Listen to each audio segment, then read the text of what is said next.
Joseph Romano, 55 Avenue C. I'd like to call this page 2, Jackson Avenue. Last time I stood before this body, -1, I talked to you about how I couldn't talk about what area of redevelopment I was talking about, so I had to use general statements. This is a subject update on Jackson Avenue. It comes from Lisa Gorab from the Wilentz firm, who happens to be the Board of Education's counsel.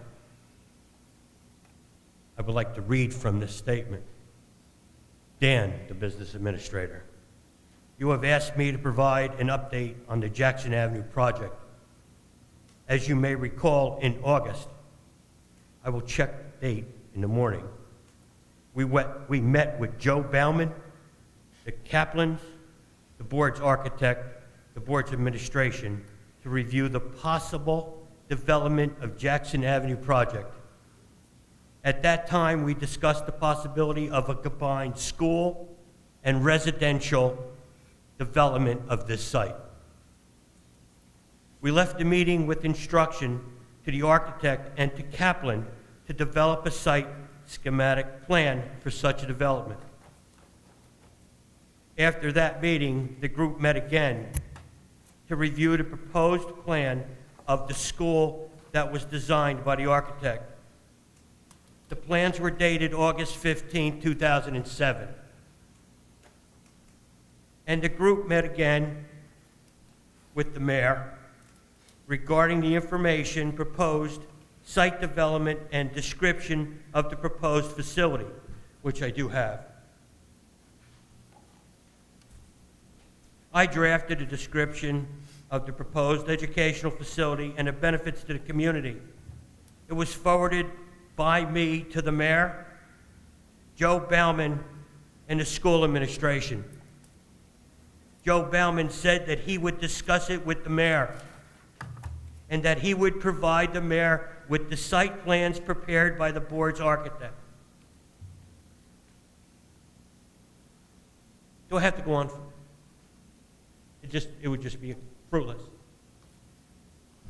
This was August of 2007, while you were waiting for your budget. We did not drop the ball like certain people on the planning board said we did. For 9 months, we waited and waited and called and waited because we need that school. We need the room in our high schools. Ms. Pearlstein, you know that. Excuse me, through the chair. Ms. Pearlstein, I think you know that. I would ask Ms. Griffith-Usack, but she's not here. The problems are simple. With a redevelopment agency, maybe we would have got it better. But let me go back. Just this week, specifically, I received an email from the Middlesex County Improvement Authority indicating that the mayor is proposing a meeting with representatives from the Improvement Authority, the Board of Education, and the mayor. That meeting happened yesterday. The mayor calls this Plan C. See, the first plan was Plan A, where everybody took and said it wasn't needed. The Board of Ed said it was needed, but everybody else said it wasn't needed. So now the plan is Plan C, to go to something called the Middlesex County Improvement Authority and ask them to help us build a school with the unfounded revenue from Harts Mountain and other redevelopment agents in this community. I hope you understand what power you've just given to other people. We have a problem here. All of us voted for the budget and all of us voted for the bond.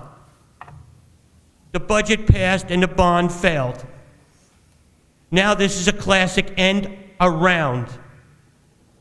It's an end around the taxpayers of Edison, the hardworking people that get up here and talk in front of you, and the people that can't come and talk to you because they're at home, because they can't get out of the house because they're either home with children or their other parent is out working a second and third job just to pay the taxes in this community.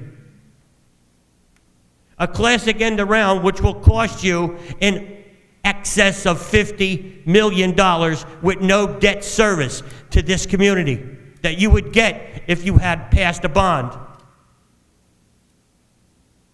I asked the mayor last night at the Herbert Hoover School at 7:30, the long-range facilities plan. Did anyone know that there was a meeting there?